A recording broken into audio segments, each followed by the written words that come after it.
Now, whenever we secrete a hormone, so we're going to have these glands in various parts of the body that are going to secrete these hormones. They're going to synthesize and secrete them.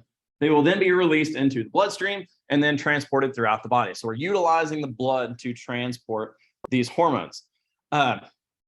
Whenever that hormone finds a particular target, there will be little proteins on the outside of those cells that are the target of that hormone, and that's going to cause some sort of effect. Okay, so you could see already how this process is going to allow us to control things over a longer period of time. Like, say we dump some insulin into the blood.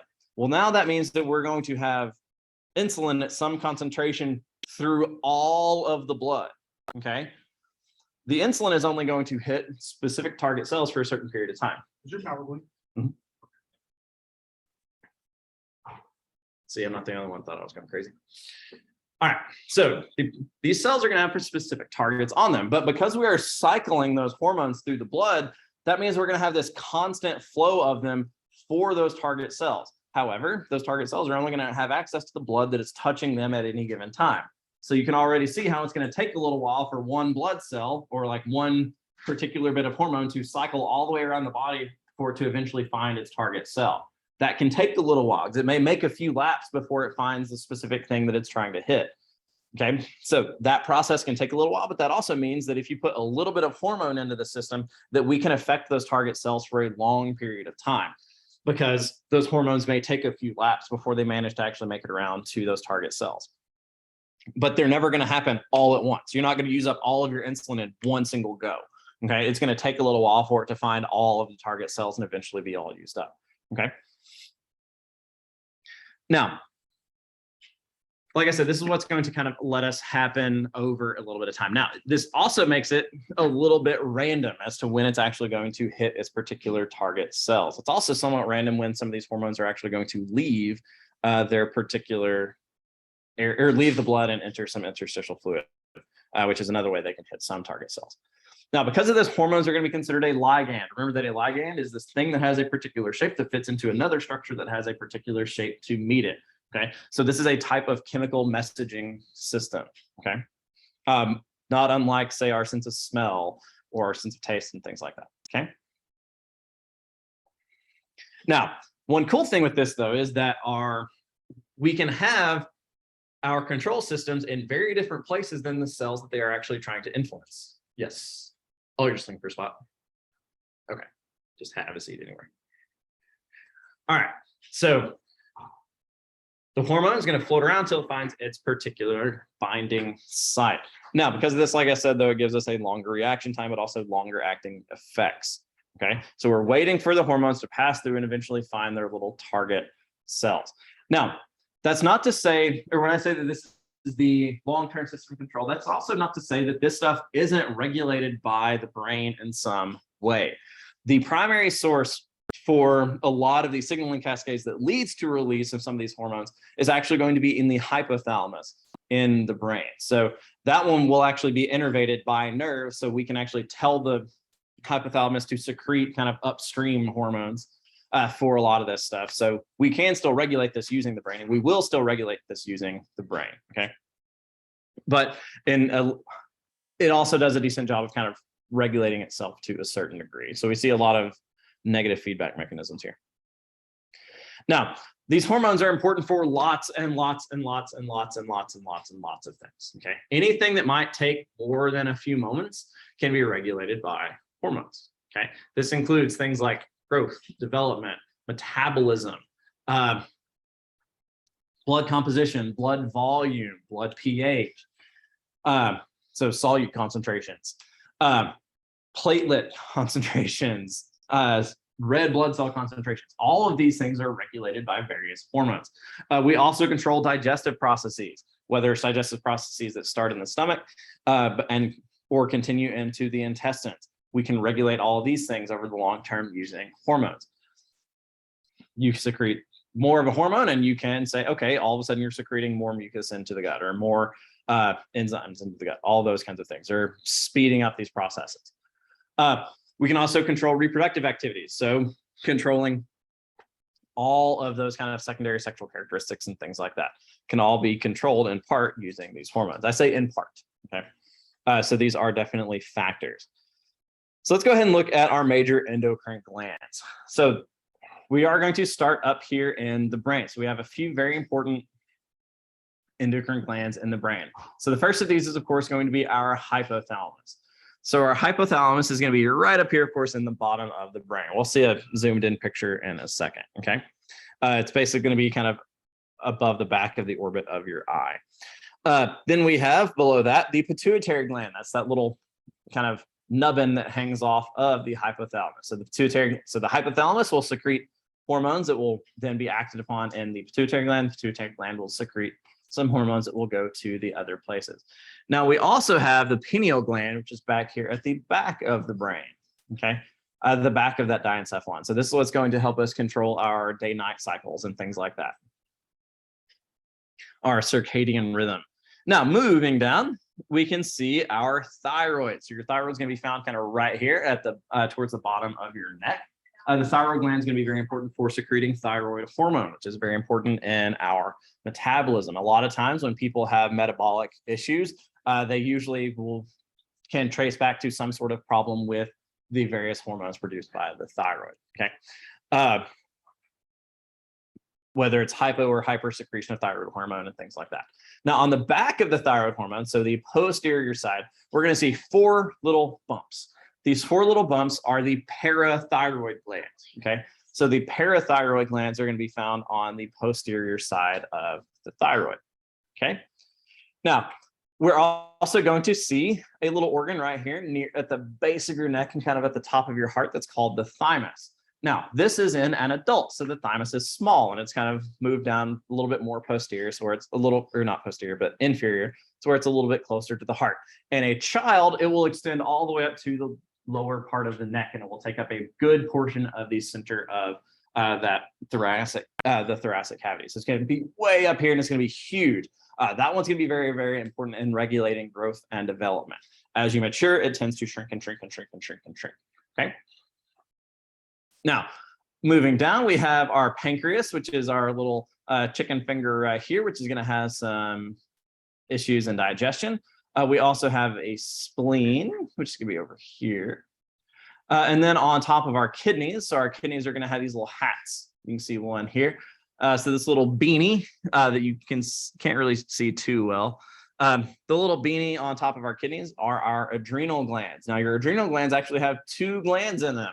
We have the adrenal cortex, which will secrete some substances. And then we also have the adrenal medulla, which will secrete its own, okay? So it is a single gland, but it does have 2 different parts, and the 2 different parts will actually secrete their own hormones. So those are going to be important as well. The kidney is also going to be quite important. And then we, of course, have the gonads, which are responsible for secreting our sex hormones. So here we have the ovaries in females. These are important for secreting estrogen, progesterone, things like that. And then we've got the testes in males for testosterone. So what you'll need to do is you'll need to learn kind of some of the major hormones that each of these glands are going to secrete, and then also kind of what those hormones are going to do. And here, like I said, we're mostly dealing with anatomy. So we're kind of looking at the structures themselves.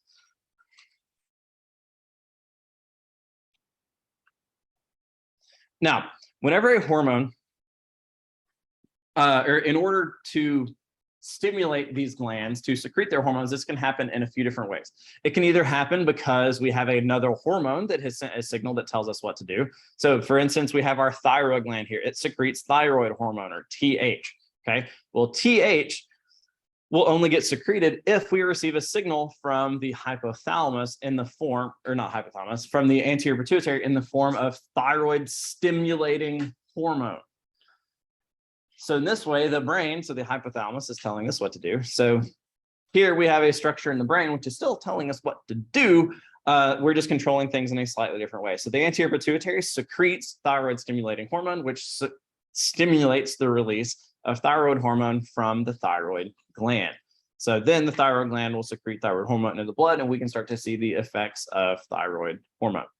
Now, another way is that we have humoral stimulation. So humors means fluids. Okay, so the body's humors are the body's fluids. This is either going to be your blood or your interstitial fluid.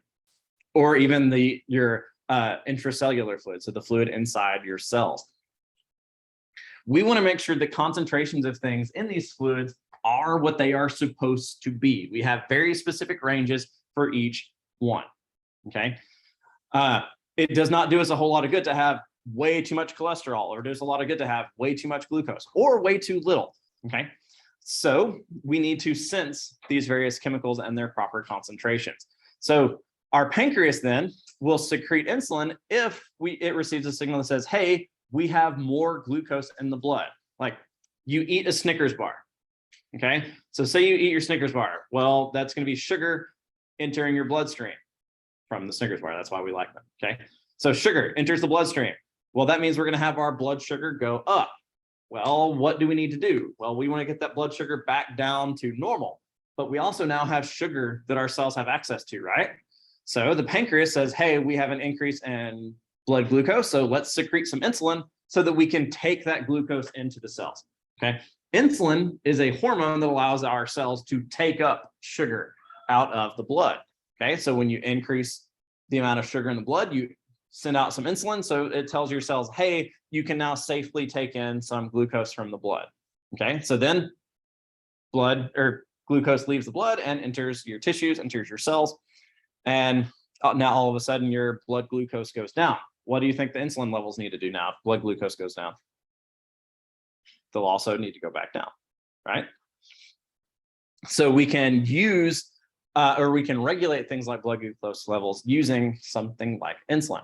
But it is the increase in the blood glucose concentration that actually tells us to release insulin in the first place. So this is humoral stimulation. So changes in the level of a nutrient in the blood or in the interstitial fluid or in the intracellular fluid will be a type of humoral stimulation. Nervous system stimulation. This means that the nerves tell us what to do. So the brain says, hey, we need to secrete some epinephrine or norepinephrine. So it will send a signal down here, down through the spinal cord. It's going to go whoop out here and send a signal to the adrenal medulla that says, hey, secrete this. Okay, so it can be told to do so.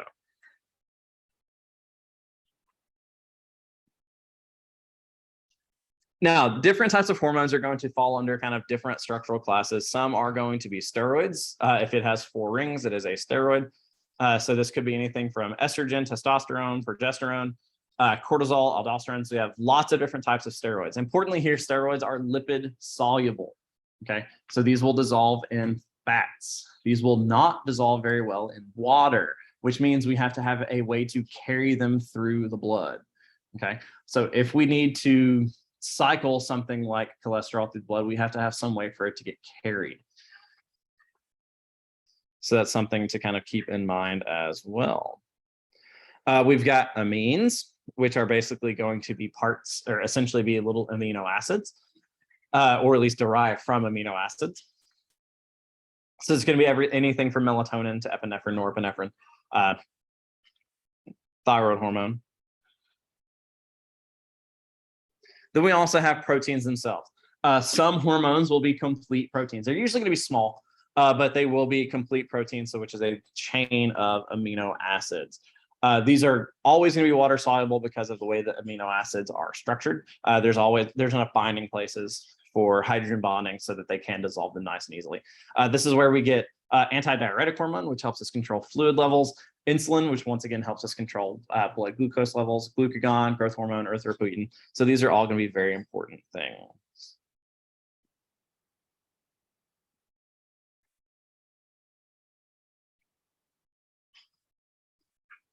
That's all physiology stuff. That's why I'm skipping it.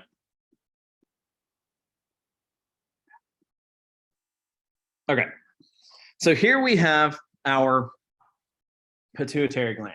So the pituitary gland has 2 parts. We have an anterior portion and a posterior portion. They're actually going to be composed of 2 different types of tissues. The anterior portion is going to be composed of more glandular tissue. The posterior portion is going to be composed of nervous tissue.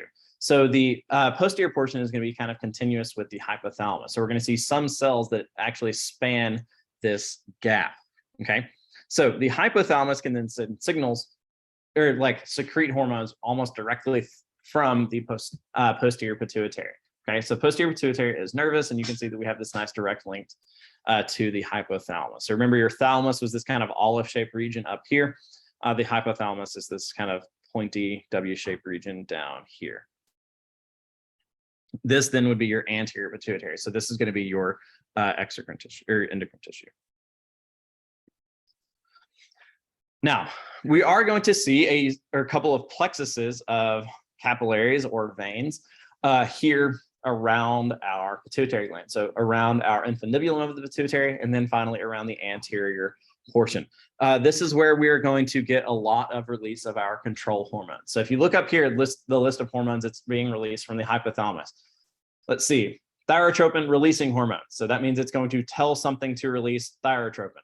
Prolactin releasing hormone. Well, that means it's going to tell something to release prolactin. Gonadotropin releasing hormones. That's going to tell something to release gonadotropin. So y'all are seeing a theme, right? So this tells us that our hypothalamus is our control region. Okay, it synthesizes this hormone, which then gets sent somewhere else to where it says, hey, anterior pituitary, do this. Okay, growth hormone inhibiting hormone, prolactin inhibiting hormone, growth hormone releasing hormone. So it'll secrete growth hormone releasing hormone and says, hey, you need to make more growth hormone. If it feels that there is enough growth hormone around or too much, it will then send a separate signal that says, hey, growth hormone inhibiting hormone. It says, hey, anterior pituitary, don't secrete so much growth hormone. Okay, that way we can kind of keep things in balance. Balance is the key. The primary thing that we are concerned with in the endocrine system is maintaining homeostatic balances. We want things to stay the same. We have a specific level of blood glucose we want to have fairly static. We have a single particular range of growth hormone that we want to be in. If we go too high, we need a way of bringing it back down. If we go too low, we need a way of bringing it back up. So what do we call that? If something is too high, bringing it back down, or something is too low, bringing it back up. What do we call that? Feedback, what type of feedback? Negative feedback, okay? Negative feedback is always searching for the mean, okay? So the endocrine system is exactly that. It is about searching for the mean at all times, okay? Now, the anterior pituitary secretes hormones, some of which are actually going to have functions all on their own. Other times we will see some stuff in here that is still going to be another signaling hormone. So thyroid stimulating hormone. What do you think thyroid stimulating hormone is going to do? Stimulate thyroid, right? So this is what's going to tell the thyroid gland to make thyroid hormone, okay? So thyroid stimulating hormone gets secreted in the blood, it finds the thyroid, and then it tells the thyroid to secrete more. Now, follicle stimulating hormone. Well, this is going to find our follicular cells, which are going to be found in our testes. So this is what's actually going to tell our gonads to secrete more of their hormones, whether it's estrogen, progesterone, or testosterone. Okay, so once again, it is a control measure. Luteinizing hormone. This is also going to be found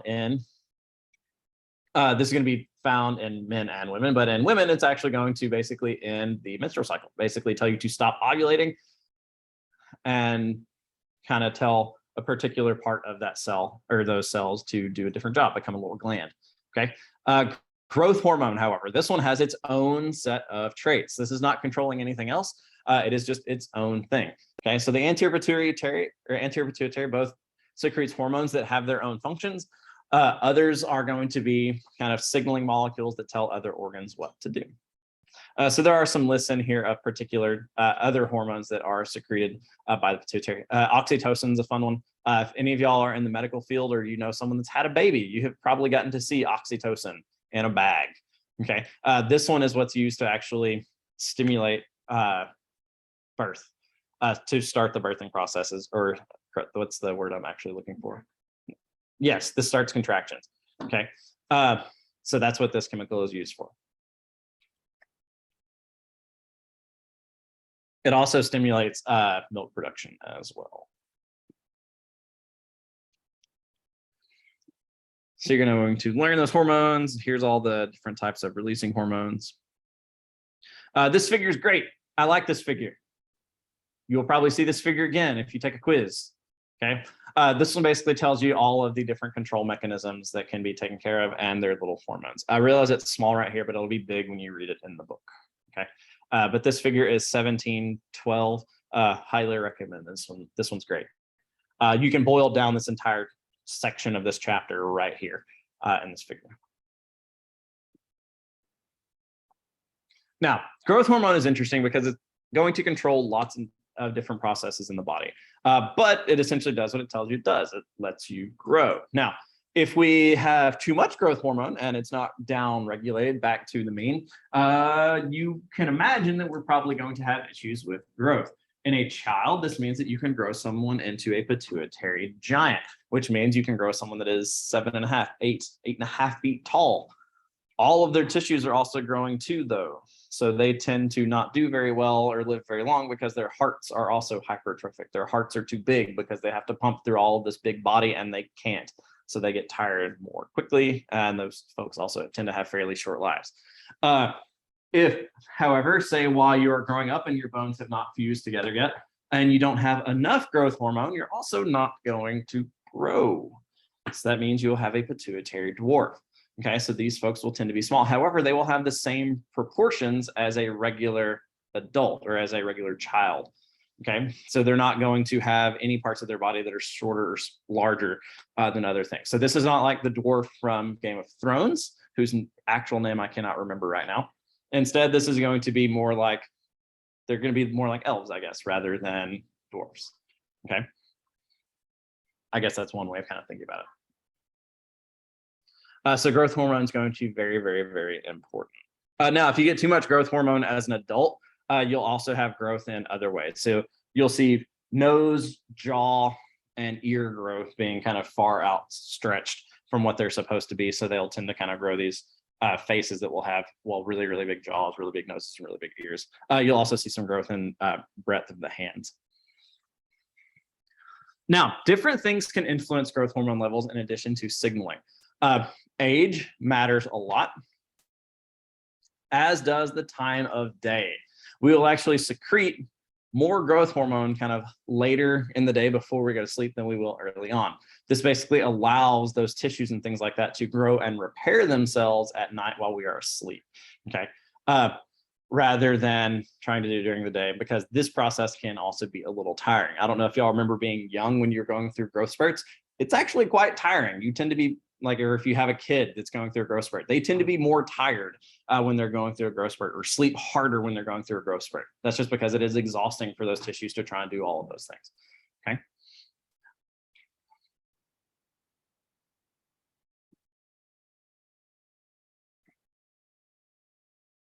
Now, here we have the thyroid gland. Now, the thyroid gland is going to be found below what we call your thyroid cartilage. So that big plate of cartilage kind of at the top of your throat, what you might call your Adam's apple, that is part of your thyroid cartilage. It's actually not protecting your thyroid. Thyroid is just below that. So it's going to be some soft tissues here underneath that thyroid cartilage. So it wraps around the anterior portion of the throat. Now, we have two major lobes. We have the right lobe, which is going to be on your right side, and your left lobe, okay? So we're thinking from the patient's perspective, right? So the right side and the left side. And then we have the isthmus, which is basically going to be the region of the thyroid that's going to connect the two, okay? So this is where we're going to be secreting thyroid hormone. Now, thyroid hormone is going to be very important for, like I said, regulating our metabolism, too much or too little, and it can kind of change our metabolic needs. However, in order to secrete thyroid hormone, we need iodine. If your diet does not have enough iodine, all of a sudden we can run into an issue where the thyroid hormone cannot be secreted correctly or cannot be made correctly, so it tends to grow and swell in the form of a goiter. So if you've ever seen someone with a goiter or heard of a goiter, it basically tends to be a massively outgrown thyroid gland due to lack of salt or lack of iodine. Here in the States, we normally get it through our salt. However, with the change over to most people, or a lot of people trying to use like non-iodized salt, or they use sea salt, like a straight sea salt. Straight sea salt does not have the iodine, so you have to get your iodine from other sources. If you are going to eat nothing but sea salt, you have to make sure that you're getting your iodine from other sources. So you need to eat seafood, shellfish, and stuff like that. Shrimp are a great source of iodine, but that's something to kind of keep in mind too. So your dietary intake can influence the size of this and its ability to do its job. Now you'll notice that we do have arteries and veins running to it. The veins are going to allow us to kind of secrete the fluid in, or secrete the hormones into the blood and get it out. Now, looking at it microscopically, so here we have kind of a cross section of the area, we can see a few of the cells that are actually allowing us to do our job. So each of these little circles, we're going to call a thyroid follicle. Okay, so the thyroid follicle is going to be the kind of glandular portion of the thyroid. The little block-like cells, these little cube-like cells, these are going to be our follicular cells. So these are the glands of the thyroid. These are the ones that are actually secreting the fluids, and they're going to secrete them into our little lumens. Okay, these lumens are also going to be filled with proteins called colloids. Okay, we also have blood vessels kind of running through all here. Now we have other cells that are related to the thyroid follicles that are actually not part of them. So we're going to call these parathyroid follicles.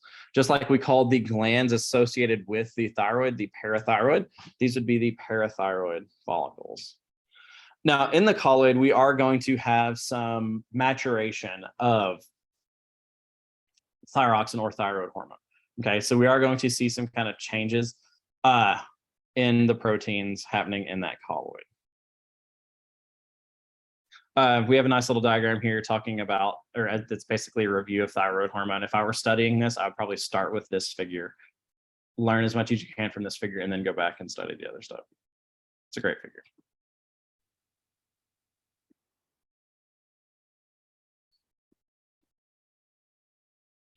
All right, so now we have the adrenal glands. So here we have the kidneys. So these are the renal region, right? So adrenal is going to tell us that these are associated with the kidneys. So the adrenal glands are going to be these little hats on top of the kidneys, okay? Now, the adrenal gland has a capsule, a connective tissue capsule around the outside, and then we have the adrenal cortex and the adrenal medulla. These two things are going to look different. So whether they look different microscopically or on the inside of the tissue itself macroscopically, they look different, which means they're going to be doing different things. Now, we also have layers of our cortex. So our cortex has three layers. We have the reticularis, fasciculatus, and then we have the glomerular layer, or glomerulosa. Each of these will actually be responsible for secreting different hormones. This figure is on the, will be on your practical and will be on your quizzes as well. So make sure that you learn kind of this flow through for cortisol. Cortisol is going to be very important for regulating lots of fluid levels. Okay. So it's going to be very, very important. So cortisol is an important hormone. So we need to make sure that we study it quite well. Okay. Oh, she's loud. Kind of forgot about that. Cortisol is also the stress hormone. Okay. Or is seen oftentimes as a stress hormone. So if you are quite stressed, you'll usually see elevated rates of cortisol secretion. That's what this picture is kind of showing you, whether it's heat stress or whatever that may be.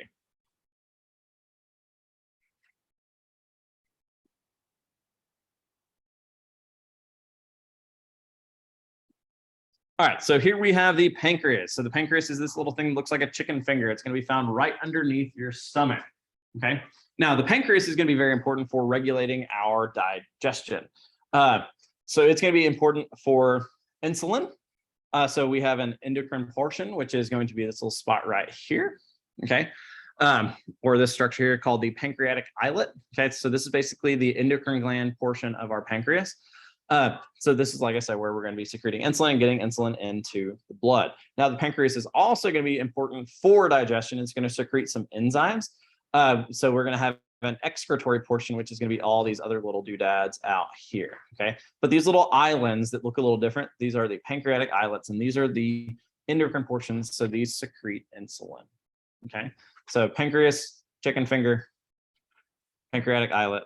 You laugh, you'll remember it though, especially considering it's right there underneath the stomach. Okay. Pancreatic islet.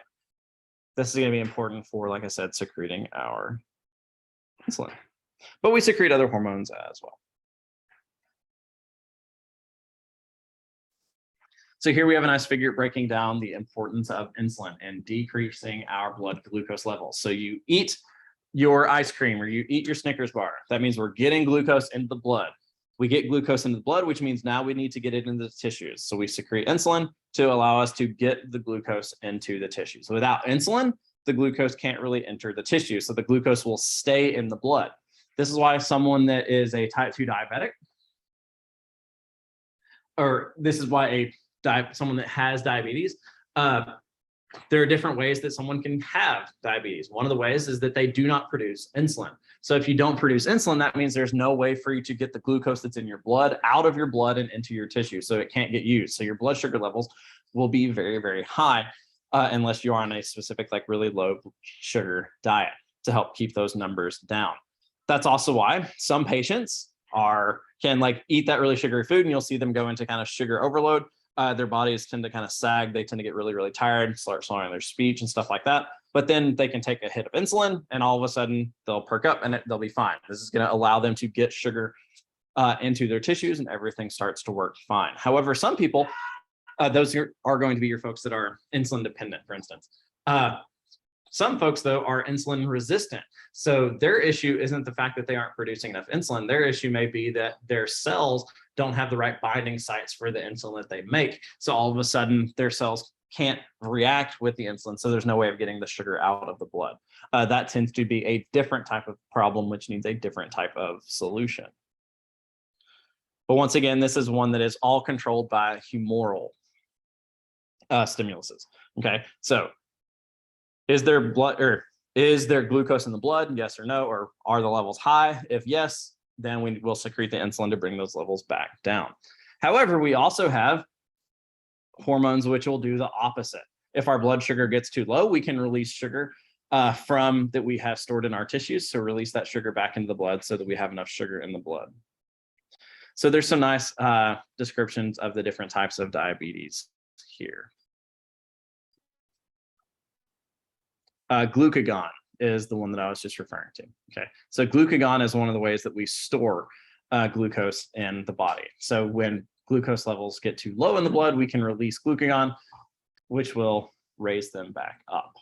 So glucagon will tell the tissues that have the stores, whether it's our fat tissues or something like our liver, that we can then release the glucose back into the blood so we can get the levels back up. So once again, whenever there's a way to bring it down, we have to have a way of bringing the number back up. So you're going to see a lot of these hormones are going to be dueling with one another, where one will bring the number down, we'll have another hormone that will bring it up. The pineal gland, remember, this is that little fold at the back of the brain. This one's important for its secretion of melatonin.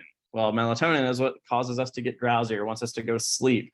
So this is what we use to regulate our circadian rhythm. So when you get old like me, it tends to start doing that around 8 o'clock. Sun goes down, I am tired. 7 o'clock at night, doesn't matter, I will still go to sleep. My wife's really good at it. She can fall asleep at 7 p.m. I am quite jealous.